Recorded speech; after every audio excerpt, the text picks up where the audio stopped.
السلام علیکم ویورز۔ اللہ تم سے بہت محبت کرتا ہے۔ وہ تمہیں ہر اس لمحے میں سنتا ہے جب تمہیں خود بھی تمہاری آواز سنائی نہیں دیتی۔ تم اسے دیکھ نہیں سکتے مگر وہ تمہیں دیکھ سکتا ہے۔ وہ جانتا ہے تمہیں تمہاری پریشانی ہے، وہ جانتا ہے تمہارے قرب کو، تو پھر تم اس کو سننے پہ شک کیوں کرتے ہو؟ کیونکہ دل میں یہ وسوسے لاتے ہو کہ اللہ تمہیں دیکھ نہیں رہا۔ جو چیز تمہیں اللہ کے سوا کوئی نہیں دے سکتا اسے انسان سے کیوں مانگتے ہو؟ جس یقین کا حقدار اللہ کے سوا کوئی نہیں ہے وہ یقین انسان پہ کیوں رکھتے ہو؟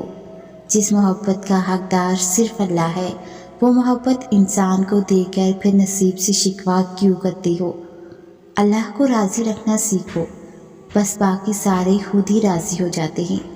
کبھی اس کے علاوہ کسی سے کچھ مت مانگو اور نہ کسی سے بھی کوئی چیز کی امید رکھو، پھر چاہے وہ ہمدردی ہو یا محبت۔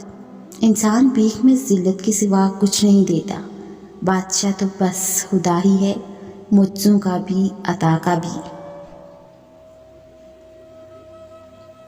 سورہ سجدہ میں فرمایا گیا کہ اللہ وہ ہے جس نے آسمان اور زمین کو اور جو کچھ بھی ان کے درمیان ہے سب کو 6 دن میں پیدا کیا، تو پھر تمہیں کیوں لگتا ہے وہ تمہارا کام نہیں کر سکتا؟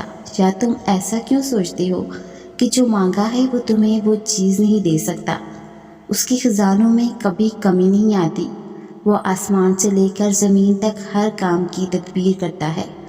تمہارے نزدیک جو 1000 برس کا کام ہے اللہ کے لیے وہ ایک لفظ گم کی بات ہے۔ کائنات جو بھی کہے اپنا یقین پختہ رکھو، کیونکہ یقین والوں کے لیے قرآن میں فرماتا ہے کہ اگر اللہ کی مدد تمہارے ساتھ ہے تو تمہیں کس کی مدد کی ضرورت ہے؟ اگر اللہ تمہیں تھام لے تو کس کی اتنی جرت کہ تمہیں گرا سکے؟ اگر اللہ سفارش سن لے تو کس کی اتنی ہمت کہ وہ انکار کرے؟ اور اگر اللہ سفارش نہ سنے تو ان لوگوں میں سے کون یہ بل بوتا رکھتا ہے کہ اس سے اپنی سفارش منوا لے؟ جب تک اللہ تمہارے ساتھ ہے تب تک نہ کوئی تمہارا کام بگاڑ سکتا ہے اور نہ تمہیں ہرا سکتا ہے۔ جب وہ کسی چیز کا ارادہ باندھ دیتا ہے تو کائنات کی کوئی چیز اسے روک نہیں سکتی۔